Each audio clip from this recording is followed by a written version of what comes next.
This video made me want to talk about boycotts and how they need to fit some really specific parameters to be effective. If those parameters aren't filled, they can be counterproductive. Boycotts are going to be what saves this country. And you start with the billionaires, right? You take Bezos and Amazon, for example. You would strategically boycott Amazon through the power of social media. Then you move on to the next corrupt corporation. Take Meta, for example. The first one I'm going to bring up, which should be obvious, so I'm not going to spend a ton of time on it, is you have to be a patron of that product or service to begin with. This one really shouldn't even have to be brought up at all, but this is the reason that most conservative boycotts fail. When Tucker Carlson tells you that you need to be mad at Starbucks because their Christmas cups aren't Christmassy enough, so you organize a boycott, but all you've ever drank is Folgers, Starbucks isn't gonna miss your business. You know, when the only place you shop is Walmart, Target really doesn't give a fuck what you think about their bathroom policies. You know when incels go off on these rants telling women that they need to be grateful for the attention that they give them or they'll stop giving them that attention, and everybody just laughs at them because you can't boycott something you've never been inside of? Same thing, but that's not the focus of this video.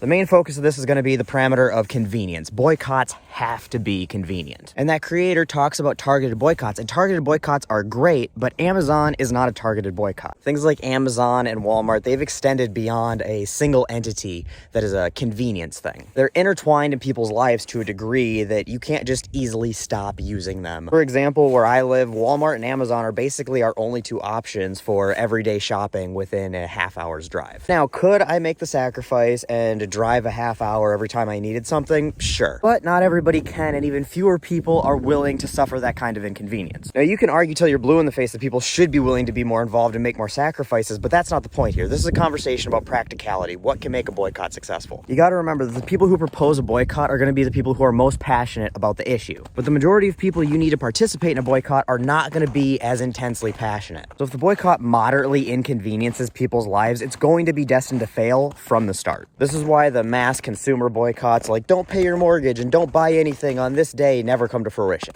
Most people aren't going to take a risk investing in half-baked boycotts, especially ones that are going to seriously inconvenience their lives or risk messing up things like their credit score. And this is where it gets counterproductive, because the people you do convince to buy in, they're going to make a bunch of sacrifices and be really inconvenienced and then get really disheartened when the protest failed. So what type of boycotts have a good chance of success? Ones that have easy alternatives and are easy to convince the people who are least interested in them to join them. So for example, when BP was pumping a whole bunch of oil into the Gulf, a bunch of people boycotted them, and I'm not going to say it was a successful boycott, but it was an easy boycott for people to get on board for. There was an easy, big picture reason as to why to join it that most people were going to agree with. And there was a gas station on every corner, so you could easily not buy gas from BP and not change your lifestyle or your habits at all. The Ivanka Trump fashion brand. Boycotting the Trumps is an easy, big picture thing to grasp onto. It's something that even if you're only moderately interested in politics or social affairs, you could buy into it. And then there's a million other clothing brands out there, so it's not something you need to change your lifestyle or habits to participate in. And that boycott was successful, or the Trumps just suck that bad at business, or some combination of both. But either way, the people who did participate can call it a win, and that'll help motivate and energize them to participate in future boycotts and protests. Now, applying this to some of your examples, we'll go with Facebook. Boycotting Facebook this day and age is unrealistic. Countless businesses use Facebook as their only website and their way to communicate with customers. Marketplace is really the only viable free online classifieds anymore. And for a lot of people, it's a main form of communication for them. So just saying, hey, let's all boycott Facebook